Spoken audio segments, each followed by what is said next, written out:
جی break سے آگے واپس آپ کو کہیں گے ایک بار پھر سے خوش آمدید اور بات کریں گے پاکستان کے وفاقی بجٹ کی جو کہ پیش ہونے جا رہا ہے اور ایسے وقت میں پیش ہو رہا ہے جب ملک IMF پروگرام کے تحت معاشی اصلاحات کے مرحلے سے گزر رہا ہے۔ ایک طرف حکومت جو ہے معاشی استحکام کی بات کرتی ہے، دوسری طرف محصولات میں اضافہ اور اس سے بڑھ کر مالی خسارے کو کم کرنے کی بات کی جا رہی ہے، تو دوسری طرف ہم عوام مہنگائی، بے روزگاری، بجلی، گیس، پانی کی بلند قیمتوں اور کم ہوتی قوت خرید سے پریشان ہیں۔ اور سوال یہ ہے کیا یہ بجٹ واقعی ہماری معیشت کو سنبھال سکے گا یا عام آدمی کے لیے مشکلات میں مزید اضافہ کرے گا؟ انہی اہم سوالات پر آج ہم گفتگو کریں گے۔ ہمارے ساتھ جو ماہر معیشت ہیں ان کا آپ سے تعارف کرواؤں گی۔ ہمارے ساتھ اس وقت موجود ہیں چودھری اکمل صاحب، ان سے ملتے ہیں اور جانتے ہیں۔ السلام علیکم چودھری صاحب، کیسے ہیں آپ؟ ٹھیک ہیں؟ صبح بخیر۔ جی وعلیکم السلام، الحمدللہ سب ٹھیک ٹھاک، خیریت۔ جی بہت شکریہ کہ آپ نے ہمیں جوائن کیا۔ سب سے پہلے تو یہی بتائیے چودھری صاحب کہ اس سال کے بجٹ کو آپ کس نظر سے دیکھتے ہیں؟ کیا یہ واقعی عوام دوست بجٹ ہوگا یا IMF کی شرائط پر مبنی بجٹ؟ نہیں، عوام دوست تو اس کو نہیں کہہ سکتے، اور باقی IMF کی شرائط کے اوپر بھی نہیں ہے، بلکہ IMF نے ہی بیسیکلی اس کو ڈیزائن کیا اور بنایا ہے۔ جو ٹارگٹس پرائمری جو ہے وہ IMF نے ہی ہمیں دیے، اسی کو دیکھتے ہوئے، مد نظر رکھتے ہوئے جو ہے وہ بجٹ کو بنایا گیا۔ اور اس میں دیکھیں نا، ابھی خاص طور پہ جو 28ویں ترمیم کی بات ہو رہی تھی، اس میں زیادہ جو ایشو آ رہا تھا وہ تو فائنانس سے ریلیٹڈ ہی آ رہا تھا کہ صوبے جو ہے وہ کنٹریبیوٹ کریں گے وفاق کو۔ یعنی اس سے پہلے جو ہے وہ وفاق تقریباً اپنے ٹیکس کلیکشن کا یا ریونیو کلیکشن کا جو 55% کے لگ بھگ تھا، وہ صوبوں کو ڈسٹریبیوٹ کر دیتا تھا تاکہ وہ جو ہے وہ اپنے خرچے وغیرہ پورے کر سکیں اور عوام کی فلاح و بہبود کے اوپر لگا سکیں ایز پر 18th امینڈمنٹ۔ تو اب جب سے جو ہے وہ موجودہ بجٹ میں جو ایک تو یہ ہے کہ خسارہ جو ہے وہ بڑھتا جا رہا ہے، ٹھیک ہے نا، 0.7% آف GDP جو ہے وہ پریڈکٹ کیا جا رہا ہے کہ 2026 کا جو ہے وہ جو بجٹ کا ڈیفیسٹ ہوگا۔ ڈیفینیٹلی نیکسٹ ٹائم جو ہے وہ اس کو کنٹرول کرنے کی کوشش کی جائے گی، اور اس کے لیے جو چاہیے ان کو پیسے، تو وہ صوبوں سے جو ہے وہ لینے کی کوشش کی جا رہی ہے۔ حالانکہ میری نظر میں یہ کوئی بہتر یا لانگ ٹرم سولوشن نہیں ہے، ٹائملی مطلب ٹائم پاس کرنے والی بات ہے کہ اس مرتبہ کا ٹائم نکل جائے گا یا اس سے اگلی مرتبہ کا ٹائم نکل جائے گا کہ آپ صوبوں سے جو ہے وہ کلیکٹ کر لیں۔ الٹیمیٹلی جو ہے نا ایک بات کی جا رہی ہے کہ جی وفاق جو ہے وہ صرف اسلام آباد کی حد تک ہے، بے نظیر انکم سپورٹ پروگرام جو ہے وہ تو پورے پاکستان کے اوپر جو ہے وہ خرچ ہوتا ہے، تو وفاق جو ہے وہ سب پاکستان کو دیتا ہے۔ تو اب یہاں سوال یہ پیدا ہوتا ہے کہ وفاق لیتا بھی تو پورے پاکستان سے ہی ہے نا۔ وفاق کے پاس اگر انکم ٹیکس آتا ہے، سیلز ٹیکس آتا ہے، جتنا بھی ریونیو آتا ہے وہ کوئی صرف اسلام آباد سے تو نہیں آتا، وہ پورے صوبوں سے آتا ہے، تو ڈیفینیٹلی وہ پورے صوبوں میں ہی لگے گا۔ اب اس میں ایسا نہیں ہے کہ جی صرف اور صرف اگر وفاق نے کلیکٹ کیا تو اسلام آباد میں لگائے گا۔ جب صوبوں سے مل رہا ہے تو صوبوں پہ ہی لگنا چاہیے، اب چاہے وہ وفاق خرچ کرے یا صوبے خرچ کریں۔ تو اس سے as a net shell result کوئی نہیں پڑے گا، ٹائم جو ہے نا وہ تھوڑا سا مل جائے گا، اور اس میں میرے خیال میں پیپلز پارٹی نے اچھا جو ہے وہ ڈیسیجن لیا ہے سیاسی طور کے اوپر کہ گلگت بلتستان کی مبینہ طور کے اوپر حکومت بھی ان کو مل گئی ہے، اور انہوں نے امینڈمنٹ میں بھی جو ہے وہ 18th امینڈمنٹ کے اوپر کمپرومائز نہیں کیا، اور وقتی طور کے اوپر صرف فائنانس بل میں جو نظر آ رہا ہے کہ ایک 1700 ارب روپے دینے کا جو ہے وہ وعدہ کیا تمام صوبوں نے مل کے۔ تو ٹھیک ہے، اس سے وقتی طور کے اوپر بجٹ ڈیفیسٹ کم ہو جائے گا، لیکن لانگ ٹرم میں اس کے مجھے کوئی بہت زیادہ فائدے نظر نہیں آ رہے۔ جی اکمل صاحب، عوام کو سب سے زیادہ امید جو ہے تنخواہ دار جو طبقہ اس کو ہوتی ہے کہ شاید ہمیں اس بار جو ہے بجٹ ریلیف ملے گا اس میں، لیکن کیا اس بجٹ میں ملازمین کو حقیقی ریلیف ملنے کا موقع دیا جائے گا یا دیں گے؟ دیکھیں، سیلری ٹیکس پیئر کی جب ہم بات کرتے ہیں تو یہ وہ طبقہ، ایک تو نمبر آف ٹیکس پیئر جو ہیں وہ سیلری کلاس میں سب سے زیادہ ہیں، اور ٹیکس دینے والوں میں، اور ان کا جو ہے نا ٹیکس جو ہے وہ ان کو دینا نہیں پڑتا، ان کی تنخواہ میں سے کٹ کے جو ہے وہ ان کو جو ہے ٹیکس وہ مل رہا ہوتا ہے۔ تو سب سے جو میں کہوں کہ سب سے زیادہ جو بیسیکلی ٹیکس پے کر رہا ہے طبقہ اس وقت ان ٹرمز آف نمبرز، تو وہ سیلریڈ کلاس ہے۔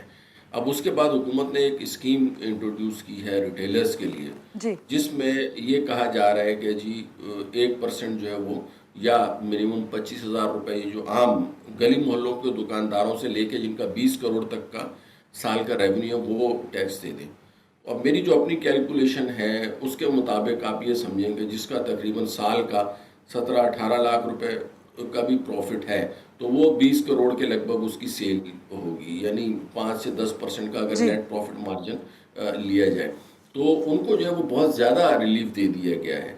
آن دی ادر ہینڈ جو سیلری ٹیکس پیئر ہے وہ بیچارہ 30% تک جو ہے وہ ٹیکس دے رہا ہے، ایون اس سے بھی اپر سلیب میں چلا جاتا ہے جیسے جیسے اس کی بڑھتی ہے.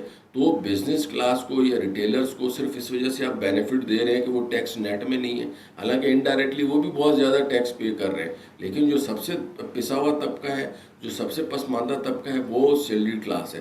اس کو اس بجٹ میں جو ہے نا وہ ریلیف میرے خیال میں تو دینا چاہیے تاکہ تھوڑا سا ان کی جو پرچیزنگ پاور ہے وہ بڑھ سکے، اور اس سے ڈیفینیٹلی جو ہے وہ اکانومی میں بھی امپیکٹ آ رہا ہوگا. کیونکہ ہوپ رکھنی چاہیے، جب بھی بجٹ آتا ہے ہر انسان کو اس سے ہوتی ہے، خاص طور سے ایک عام آدمی یہی امید رکھتا ہے کہ ابھی جس طرح انرجی کرائسس آئے، جب انرجی کرائسس آتے ہیں جس میں ہم بات کریں اب بجٹ میں سولر پینلز کی بات کر لیتے ہیں کہ بجلی سے چلنے والی جو گاڑیاں ہیں اس کا نعم البدل وہ لے کے آئے کہ ای وی گاڑیاں لے کے آئے. پھر ہم نے دیکھا کہ جو سولر پینل لگا رہے ہیں اس کے اوپر ٹیکسز لگا دیے. پھر بات یہاں پہ صرف یہی آ جاتی ہے اکمل صاحب کہ کیا عوام جو ہے، یہ وہ عوام جو سب کچھ برداشت کر رہی ہے، کوئی نعم البدل لے آتی ہے تو وہ ہر چیز پہ مزید ٹیکسز پہ لگتے جاتے ہیں. تو یہ اشرافیہ پہ ابھی آپ نے خود بھی کہا کہ اس طرح سے ٹیکس نیٹ میں نہیں آ رہے ہیں، تو یہ سب کچھ کیا ابھی بھی عوام کو ہی بھگتنا پڑے گا، وہی عوام جو ہر چیز کا کوئی نہ کوئی سبسٹیٹیوٹ لے کے آتی ہے؟ دیکھیں یہ جو ہماری پچھلے 70-75 سال سے جو ناقص پالیسیز ہیں، پاور سے ریلیٹڈ، بجلی سے ریلیٹڈ، وہیکل پالیسی سے ریلیٹڈ، اس کا خمیازہ جو ہے نا وہ ہمیں بھگتنا پڑتا ہے. کبھی جو ہے ہم وہ مہنگے پاور پلانٹس اور آئی پی پیز کے 35 سال 25 سال کے فکس پرائز کے معاہدے کر لیتے ہیں، جس کے نتیجے میں 2200 ارب روپے جو ہے وہ سال کا صرف فکس کیپیسٹی چارجز کی مد میں دینا پڑتا ہے. پھر جو ہے وہ تقریباً 10 سے 12,000 میگا واٹ کے قریب سولر پینل امپورٹ کر لیے جاتے ہیں. تو اب پبلک جو ظاہر سولر سے بجلی پروڈیوس کرنے لگ جاتی ہے، تو اب جب 10,000 میگا واٹ بجلی جو اس سے پہلے آئی پی پیز جن سے آپ نے معاہدے کیے ہوئے ہیں 25 سال کے جس کو آپ نے پیسے دینے ہی دینے ہیں، جب ان کی کنزمپشن کم ہوگی، لوگ سولر کی طرف جائیں گے تو حکومت نے تو پیسے دینے ہیں، تو وہ پیسے پھر کون دے گا؟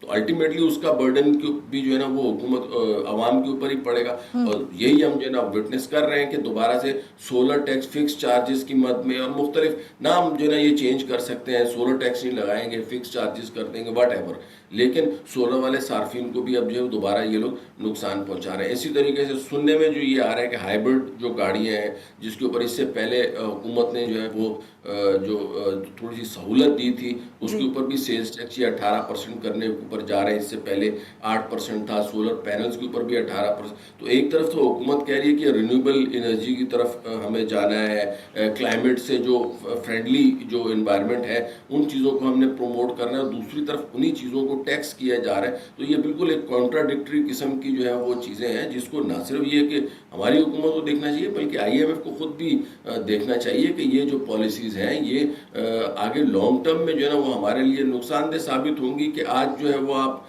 ایک طرف بجلی مہنگی کیے جا رہے ہیں، دوسری طرف سولر پہ بھی ٹیکس لگائے جا رہے ہیں، تو الٹیمیٹلی آپ نے ٹیکس پیئر کو کتنا نچوڑنا ہے، کتنا مطلب اس کا جو ہے نا وہ اکمل صاحب ابھی آپ بھی یہ بات کر رہے ہیں کہ بجلی، گیس اور پیٹرولیم مصنوعات آلریڈی جو ہے مہنگی ہے. اگر توانائی کی قیمتوں میں اسی طرح اضافہ ہوتا گیا تو پھر سوال یہ کہ اس صنعت کا، زراعت کا اور جو اس سے روزگار جڑا ہوا ہے اس پہ کتنا اثر پڑے گا؟ دیکھیں جو گورنمنٹ کے کلیم ہیں وہ تو لارج اسکیل مینوفیکچرنگ میں جو ہے نا وہ گروتھ کی کلیم کر رہی ہے. اب وہ تو کاغذی طور کے اوپر پاسبل ہے، میرا نہیں خیال ہے کہ اتنی بہت زیادہ گروتھ جو ہے وہ اچیو ہوئی ہوگی. ایک طرف اگر آپ دیکھیں تو ہماری جو ایگریکلچر پروڈکٹس ہے، جو گندم ہے اس کی کراپ بھی جو ہے وہ کم ہوئی ہے، نتیجتاً ہمیں گندم بھی امپورٹ کرنی پڑے گی. ٹیکسٹائل سیکٹر کی اگر بات کی جائے تو جو بڑے چند ایک جو وہ ہیں بزنسز وہ سروائیو کر پا رہے ہیں. اس کی وجہ یہ ہے کہ انہوں نے بیکورڈ انٹیگریشن کی ہوئی ہے، کراپ کی لیول کے اوپر جا کے وہ لوگ بائنگ کر رہے ہیں. ورنہ ٹیکسٹائل سیکٹر میں جس کی 18 ارب ڈالر کی ہماری ایکسپورٹس ہوتی تھی، وہ نمبر بھی اس مرتبہ کم ہوتے ہوئے جا رہے ہیں. تو اوور آل اگر دیکھا جائے تو جی ڈی پی بھی ہمارا جو ہے وہ جو گروتھ ہے وہ ایکسپیکٹڈ نہیں ہے، اور ادروائز ہماری انڈسٹری اور ایگریکلچر کی بھی کوئی حوصلہ افزا صورتحال نہیں ہے. اور اس صورت میں اگر آپ مزید ٹیکسز کا بوجھ بھی عوام کے اوپر ڈالیں گے، بجلی بھی مہنگی دیں گے جو کہ نظر بھی آ رہی ہے، اور پھر اگر کہیں سے عوام صارفین جو ہے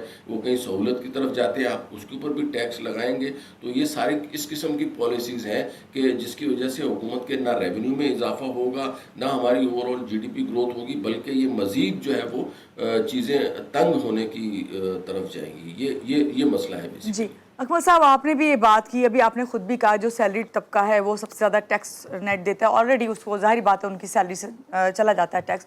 پھر سوال یہ ہوتا ہے، ہر سال یہ سوال میں خود کر رہی ہوتی ہوں اور جتنے بھی ماہر معیشت آتے ہیں وہ بھی اس پہ بات کرتے ہیں کہ ٹیکس نیٹ کا جو دائرہ کار ہے کہتے ہیں وہ بڑھائیں گے، وسیع کریں گے، تو کیا اس بار یہ صورتحال مختلف ہونے جائے گی؟ ان لوگوں کو لائیں گے اس ٹیکس نیٹ میں جو نہیں ہے؟ اچھا، دو باتیں ہم لوگ جو ہے نا بڑی ایک دوسرے سے مس کیلکولیٹ کر جاتے ہیں۔ نمبر ایک یہ نا کہ ایک تو ٹیکس نیٹ بڑھانے کی بات، کہ ہمارے ہاں دیکھیں ٹیکس کلیکشن جو ہے نا وہ میرا نہیں خیال ہے کہ کم ہے۔ اس مرتبہ ہمارا جو ٹیکس ٹو GDP ریشو ہے تقریباً 11-11.5% رہے گا، اور جو پیٹرولیم ڈیولپمنٹ لیوی کی صورت میں لیا گیا ہے 1-1.5% وہ ہے، تو 13% کا جو ٹارگٹ IMF نے دیا ہوا تھا ٹیکس ٹو GDP ریشو کا، وہ ہمارا آلموسٹ مینٹین ہے۔ تو ڈائریکٹلی یا انڈائریکٹلی عوام ٹیکس دے رہی ہے، صرف سوال یہ پیدا ہوتا ہے کہ یہ فیئر نہیں ہے، انصاف کے اوپر مبنی نہیں ہے۔ ایک غریب آدمی انڈائریکٹ ٹیکسز کی صورت میں بہت زیادہ اوور برڈن ہے، دوسری طرف وہ صنعتیں، وہ بزنس مین، وہ اشرافیہ جو اربہ روپے کما رہی ہے وہ چند لاکھ روپے دے کے بچ جاتی ہے۔ تو کہنے کا مقصد میرا یہ ہے کہ چند لاکھ لوگ جو اربہ روپے کما رہے ہیں وہ لوگ ٹیکس نیٹ سے باہر ہیں۔ عام پبلک بیچاری کہاں ٹیکس نیٹ سے باہر ہے؟ مطلب ایک موٹر سائیکل والا جس کی 35,000 روپے تنخواہ ہے، وہ کیا ٹیکس نیٹ؟ آپ نے اس سے کیا ٹیکس لینا ہے؟ کتنا ٹیکس لینا ہے؟ وہ تو پیٹرول میں جو ہے اپنے حصے کا ٹیکس پورا کر دیتا ہوگا۔ تو بیسیکلی ہمارا جو نظام ہے وہ منصفانہ نہیں ہے۔ ہم ڈائریکٹ ٹیکسز کے اوپر فوکس نہیں کر رہے، ہم نے انڈائریکٹ ٹیکسز کے اوپر فوکس کیا ہوا ہے۔ کبھی PDL کی صورت میں لے رہے ہیں، کبھی سولر کے اوپر ٹیکس لگا کے لے رہے ہیں، تو this is not the right way. Directly آپ انکم کے اوپر ہٹ کریں نا، جن کے پاس بینک بیلنسز جن کے بلینز میں ہیں، جنہوں نے گولڈ کے اپنے پاس ذخائر رکھے بالکل صحیح کہا اکمل صاحب۔ بس لاسٹ میں آپ سے میں چاہوں گی ون لائنر، ایک عام آدمی کے لیے جو اس وقت پروگرام دیکھ رہا ہے، آپ سے یہ سمجھنا چاہتا ہے کہ بجٹ میں ہے کیا ہمارے لیے؟ دیکھیں جی، اس بجٹ میں تو میرے خیال میں عام آدمی کے لیے کچھ نہیں ہے۔ اگر اس کو سانس لینے کا موقع حکومت دے دے اور ہوا کے اوپر ٹیکس نہ لگائے تو یہ ایک واحد چیز ہے جو میرے خیال میں ٹیکس سے بچ گئی ہے، ورنہ تو سولر کے اوپر بھی ٹیکس لگ چکا ہے آپ کے سامنے، سولر پینل کے اوپر اور دیگر چیزوں کے اوپر۔ فوری طور کے اوپر عام آدمی کے لیے اس بجٹ میں کوئی ریلیف نہیں ہے۔ میں تو صرف یہ دعا کروں گا کہ اللہ تعالیٰ جو ہے وہ ایک عام آدمی اور سفید پوش آدمی کا بھرم جو تھوڑا بہت رہ گیا ہے وہ بھی قائم رکھے، تاکہ وہ اپنی بھی زندگی جو ہے وہ جس طرح دیگر پاکستانی گزار رہے ہیں وہ گزار سکے۔ بالکل، بہت اچھی آپ نے بات کی، بہت شکریہ۔ ہمارے ساتھ ماہر معیشت تھے چودھری اکمل صاحب، جو کہ بتائے تھے کہ وفاقی بجٹ میں ایک عام آدمی کے لیے کیا آ رہا ہے۔ یہاں لیں گے ایک چھوٹی سی بریک کے بعد واپس آتے ہیں، رہیے گا ہمارے ساتھ۔